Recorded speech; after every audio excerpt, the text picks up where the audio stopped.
मसीह यस्सु में आपको सलाम। मैं आपका दिल और दिल की गहराइयों से मशकूर हूँ कि आप खुदा के ज़िंदा पाक कलाम को सुनते हैं और यकीनन जो कुछ आपने सुना है उस पर अमल भी करते हैं। मेरे अज़ीज़ों, आज हम खुदा के ज़िंदा पाक कलाम में से बड़ी अहम बातें सीखने वाले हैं। हमारा जो टॉपिक चल रहा है कि हम तल्क़ात को कैसे जो है मजबूत कर सकते हैं और कैसे हमारे तल्लुकात एक दूसरे से नहीं टूटेंगे। तो इसके तल्लक से हमने सीखा है कि अपनी ज़ुबान का दुरुस्त इस्तेमाल करें, अपने कानों की खबरदारी करें, अपने अल्फाज की खबरदारी करें। मेरे अजीज़ों, आज भी बड़ी अहम बात जो मैं आपके साथ करना चाहता हूँ, मैं यकीन करता हूँ कि हम सब मिलकर बरकत पाएंगे। मैं इससे पहले आपके लिए दुआ करना चाहता हूँ। ऐ झुलाली आसमानी बाप, मैं तेरी हमद, तेरी सताइश, तेरी बुजुर्गी करता हूँ। तू बेहद तारीफ और सताइश के लायक है। ऐ आसमानी बाप, मैं तेरी मिन्नत करता हूँ, जितनी जाने आज तेरे कलाम को सुने खुदा उन पहले जैसे ना रहें, इनकी सोचें, ख्यालात, रवैये, जिंदगियां तब्दील हो जाए।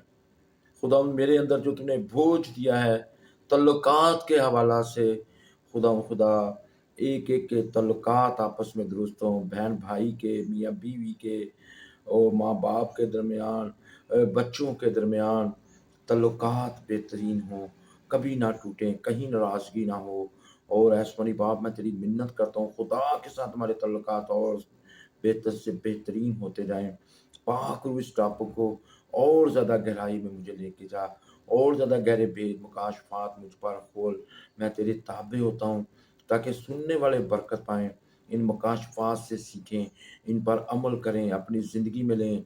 हर तरह के ख़ानदानी हालात, हर तरह के पर्सनल हालात, हर तरह के ऑफिस के हालात, तरह के कलीसियाई हालात, मुल्की हालात, मुल्कों के आपस में तल्लुकात बेहतर हों। यीशु के नाम से आमीन। मेरे अजीज़ों, आज हम गौर करेंगे दूसरों के मतलब अपने अल्फाज की खबरदारी करें। जो हम दूसरों के लिए अल्फाज इस्तेमाल करते हैं वो बड़े सोच समझ कर इस्तेमाल करें।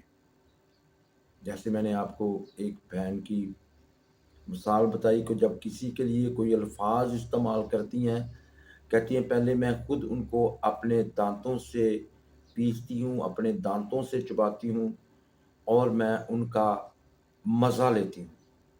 फिर मैं अगर मुझे उसका टेस्ट अच्छा लगता है तो फिर मैं दूसरों के लिए वो अल्फाज बोलती हूँ। इस तरह हमें बड़े सोच समझ के दूसरों के लिए अल्फाज इस्तेमाल करना चाहिए। हम इससे पहले इन सारी बातों पर गौर कर चुके हैं जो मैंने आपको बताई हैं। अब मैं आपको बताना चाहता हूँ, हम ये सीखना चाहते हैं कि बहुत से लोग बैठे-बैठे कहते हैं जी आओ हम गपशप करें। ये जो गपशप है ना, ये बड़ी ख़तरनाक है। मेरे अज़ीज़ों, फ़ज़ूल गपशप सुनना और करना निहायत ख़तरनाक है। लेकिन गप्पी बनना इससे कहीं बढ़कर ख़तरनाक है। सुनना भी ख़तरनाक है, तो जो गप्पी बनता है, जो गप सुनाता है, वो उससे भी ख़तरनाक है। कलीसियाओं, कंपनियों, कौंसलों, फेलोशिप और हर तरह की मसीही तंजीमों में एक दूसरे की बदगोई करने का तौहीन अमेज़ रुझान पाया जाता है। मुआफ़ी के साथ ये बात कर रहा हूँ, लेकिन ये चीज़ें इनमें पाई जाती हैं, इसका बड़ा रुझान है। और मेरे अज़ीज़ों, ये चीज़ें बरक़ात को और तल्लुकात को मुनक़ता कर देती हैं। ये ऐसी ताकतें हैं जो हमें नुकसान पहुँचाती हैं। बस ऐसी सूरत में दयानतदारी के साथ اگر ایسا کرتے رہے ہیں تو دیانتداری کے ساتھ معافی مانگیں، یہ بہت بہت ضروری ہے اور معافی دینے کی ضرورت ہے۔ ہمیں بائبل مقدس اس کے بارے میں بڑی واضح تعلیم دیتی ہے۔ ہمیں اپنی مرضی سے زندگی بسر نہیں کرنی۔ اگر ہم ایماندار بن چکے ہیں، یسوع مسیح کو اپنی زندگی میں لے لیا ہے، تو پھر میرے عزیزو، میرے بہن بھائیوں، ہم اپنی مرضی سے جی نہیں سکتے۔ ہمیں خدا کی مرضی سے جینا ہے، ہر کام خدا کی مرضی سے کرنا ہے۔ تو خدا کی مرضی خدا کے کلام میں لکھی ہے۔ جو کچھ خدا کے کلام میں لکھا ہے وہ خدا کی مرضی ہے۔ اس کو پڑھیں، اس کو سمجھیں اور اس کے بارے میں جانیں۔ میرے عزیزو، ہم غور کرتے ہیں اس بات پر کہ کلام میں کیا لکھا ہے، اور میرے عزیزو، بےہودہ گوئی اور دوسروں کی عیب جوئی کے بغیر آپ بھلائی کی امید نہیں کر سکتے، ناممکن ہے۔ جب تک ہم دوسروں کی عیب جوئی نہیں کر لیتے، ہمیں سکون نہیں ملتے، اس وقت تک ہم بھلائی کو نہیں دیکھیں گے، ایک امید ہماری زندگی میں نہیں رہے گی۔ اس لیے زبور 34 کی 13 آیت میں جناب مقدس داؤد فرماتے ہیں، اپنی زبان کو بدی سے باز رکھ، روک لے اس کو، اپنے ہونٹوں کو دغا کی بات سے، یہ جو گپ شپ ہے نا، یہ جو گپی بننا ہے، اس سے باز رکھ۔ پھر تو اپنی زندگی میں اچھے دن دیکھے گا، تیری زندگی میں امید ہوگی۔ اگر ایسا نہیں ہم کریں گے تو پھر کبھی بھی امید کو نہیں دیکھ سکتے، پھر ہم کبھی بھی بھلائی کو نہیں دیکھ سکتے۔ اگر بھلائی دیکھنا چاہتے ہیں تو پھر دو کام کریں، اپنی زبان کو بدی سے باز رکھیں اور اپنے ہونٹوں کو دغا سے یعنی دھوکہ دینے سے باز رکھیں، نہیں تو حالت خراب ہوتی ہے۔ یہودا اسکریوتی نے یسوع مسیح کو دھوکہ دیا تھا، تو آپ جانتے ہیں اس کا انجام کیا ہوا تھا، اس کو خودکشی کرنا پڑی تھی۔ ان چیزوں سے اپنے آپ کو کنٹرول کریں۔ آگے امثال 18:8 میں لکھا ہے، غیبت گو کی باتیں لذیذ نوالے ہیں، بڑی مزیدار لگتی ہیں۔ جب وہ کسی کی غیبت گوئی کرتا ہے تو یہ باتیں ہمیں بڑی میٹھی لگتی ہیں، اور میرے عزیزو، اور وہ خوب ہضم بھی ہو جاتی ہیں، خوب ہضم ہوتی ہیں۔ میرے عزیزو، ان چیزوں سے باز رہیں۔ فضول گوئی کی اقسام ہے، یہ گپی چپی کی اقسام ہے جو لگاتے ہیں۔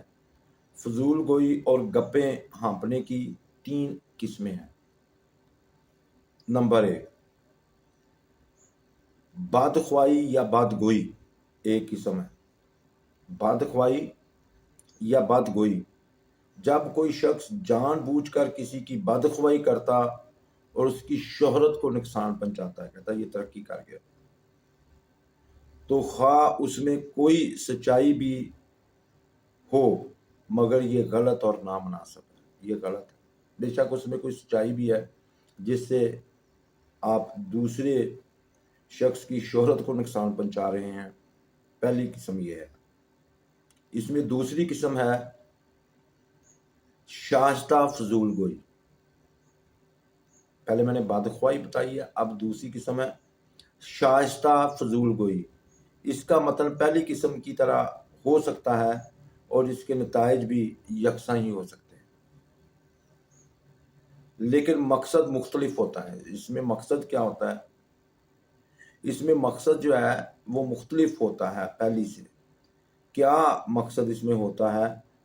اس میں ہوتا ہے کہ گپی سوچتا ہے کہ وہ دوسروں کی بھلائی کے لیے اہم معلومات باہم پہنچا رہا ہے، وہ یہ سمجھتا ہے، اور اس لیے اپنے آپ سے معذرت کا بہانہ تلاش کرتا رہتا ہے۔ نمبر 3، معصوم فضول گوئی۔ پہلی ہے بدخوائی یا بدگوئی، دوسری ہے شائستہ فضول گوئی، تیسرے نمبر پہ ہے معصوم فضول گوئی۔ غالباً یہ سب سے عام قسم ہے۔ یہ بے سمجھی، بے حسی कम अकली और बस यारी की ख्वाहिश का नतीजा होती है। मेरे अजीजों, ये भी फजूल गोई की तरह यकसा नुकसान दे सकती है। तोहमत एक गलत रिपोर्ट है। मेरे सामने को किसी पे इल्ज़ाम लगाए, मैं नहीं सुनता। मैं कहता हूँ उसको सामने लाओ फिर बात करो, ऐसे नहीं। तो मेरे अजीज़ों, तोहमत एक गलत रिपोर्ट है जो किसी शख्स की इज्जत और वकार को तबाह कर देती है, उसकी इज्जत और उसका वकार भी बर्बाद कर देती है। ये जो हम करते हैं, तोहमत लगाने वाला शख्स ऐसी ऐसी बातें गढ़ता है और कहता है जिनका गुमान भी नहीं होता। तोहमत मशकूक, झूठी, मुबलगाराई और नफरत अंगेज मालूमात पर मबनी होती है, इसलिए मत सुने। बाइबल मुकद्दस इसके मुतल्लिक वाज़ेह तालीम देती है। आप बाइबल मुकद्दस में इमसाल 10 बाब और उसकी 18 आयत पढ़ें तो वहाँ लिखा है, अदावत को छुपाने वाला द्रोग गो है और तोहमत लगाने वाला अहमक है। अहमक तो कहते हैं कोई खुदा ही नहीं है। जब आप तोहमत लगा रहे हैं किसी पर तो अहमक बन रहे हैं, तो आप तो खुदा के मुनक्कर हो गए। अगर आप किसी पर इल्ज़ामात लगा रहे हैं, तोहमतें लगा रहे हैं, तो मेरे अजीज़ों ये ख़तरनाक है। तोहमत लगाने वाला शख्स जो है, गालबन जो तोहमत लगाने वाला है, हमारे शख्सी तल्लुकात के लिए सबसे ज़्यादा नुकसानदेह होता है। मेरे अजीज़ों, बाइबल मुकद्दस ऐसे अशखास के मुतल्लिक़ खुदा की सोच को पेश करती है। और कौन सी सोच को पेश करती है? अगर आप इमसाल 6 बाब 16 से 19 आयत का मुतालिया करें तो वहाँ पर 6 चीज़ें हैं जिनसे खुदा को नफ़रत है। ऐसे लोगों से खुदा को मोहब्बत नहीं है, नफ़रत है। वो खुदा उनसे नफ़रत करता है। 6 चीज़ें हैं जिनसे खुदावंद को नफ़रत है, बल्कि 7 हैं जिनसे उसे कराहियत है। नंबर 1, ऊंची आंखें, झूठी ज़बान, यही गप्पी चप्पी, झूठी ज़बान, बेगुनाह का खून बहाने वाले हाथ, बुरे मंसूबे बांधने वाला दिल, शरारत के लिए तेज रो पाँव, झूठा गवाह जो द्रोग गोई करता है और जो भाइयों में नफाक डालता है। मेरे अजीज़ों, ये 7 चीज़ें हैं खुदा को जिन चीज़ों से कराहियत है। इनमें से अक्सर किसी न किसी तरह आपस में मुंसलिक हैं, जैसे कि ऐब जोई, तोहमत लगाना। दुनिया में कोई चीज़ भी जो है वो मौसलाती निज़ाम से ज़्यादा तेज़ रफ्तार नहीं है उसकी। चनाचे किसी भी मसीही के बारे में बुरी खबर, ख्वाह सच्ची हो या झूठी, सिर्फ चंद घंटों में पूरी दुनिया का चक्कर लगा लेती है। नंबर 1, पहला तिमोथियुस 3:11 में मसीही ख़वातीन को तलकीन की गई है कि वो तोहमत लगाने वाली ना हो। जितनी भी मसीही ख़वातीन हैं, मुआफ़ी के साथ मेरी बात का बुरा ना मनाना ख़वातीन, ये कलाम में लिखा है।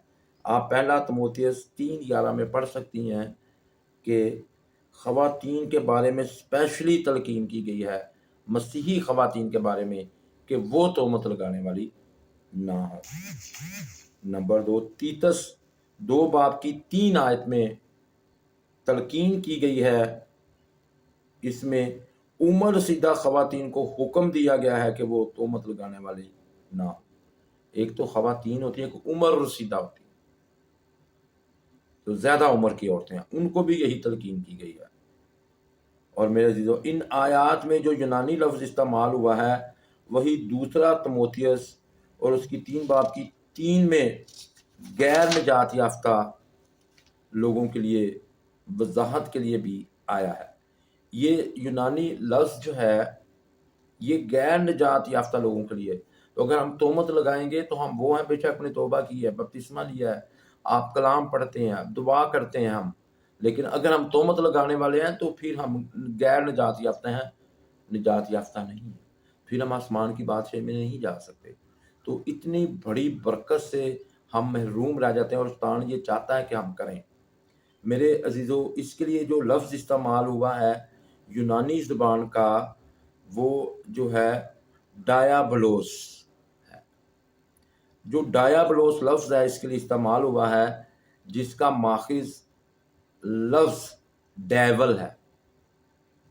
ये डायाबलोस डाइवल से निकला है और डेविल का मतलब होता है शैतान। वो फिर गैर निजात याफ्ता हो जाता है जो तोहमत लगाने वाला है, फिर वो शैतान का साथी बन जाता है। और डेविल का मतलब है, जिसके मानी है इल्ज़ाम लगाने वाले। तो इल्ज़ाम लगाने वाले, अगर आप यूहन्ना की अंजील उसका 8 बाब और 44 आयत पढ़ें तो मेरे अजीज़ों वहाँ लिखा है, चनाचे इल्ज़ाम लगाना, तोहमत लगाना और बदगोई करना शैतान की सिफात है। ये तो शैतान की खूबियाँ हैं। तो हम तो खुदा के लोग हैं, हमें तो ऐसे काम बिल्कुल नहीं करने। जब आप वसीयत ईमानदार तोहमत लगाते हैं, इल्ज़ाम तराशी करते हैं, ऐब-जोई करते हैं या कज-गोई करते हैं, तो दर हकीकत ये शैतान का काम कर रहे हैं। हमने शैतान का काम नहीं करना, हमने खुदा का काम करना है। मेरे अजीज़ों, हम अपनी अपनी ज़िंदगियों पर गौर करें कि हम कर क्या रहे हैं। कलाम हक का पढ़ा और सुना जाना हमारे लिए बाहिस बरकत हो। खुदावंद का शुक्र हो। आमीन। ऐ ईश्वरी बाप, मैं तेरी मिन्नत करता हूँ, तो हम सब पर बड़ा फजल कर। हम कभी तोहमत लगाने वाले ना हों, कभी दूसरों के लिए गलत अल्फाज इस्तेमाल करने वाले ना हों, बल्कि हमेशा के लिए तेरे पाक रूह के ताबे रहें। दूसरों के लिए अच्छे अल्फाज इस्तेमाल करें, दूसरों को अच्छे अल्फाज से याद करें। और खुदा, मैं तेरी मिन्नत करता हूँ, हमें ऐसे गुनाहों से बचा। यस्सु के कादर नाम से, आमीन।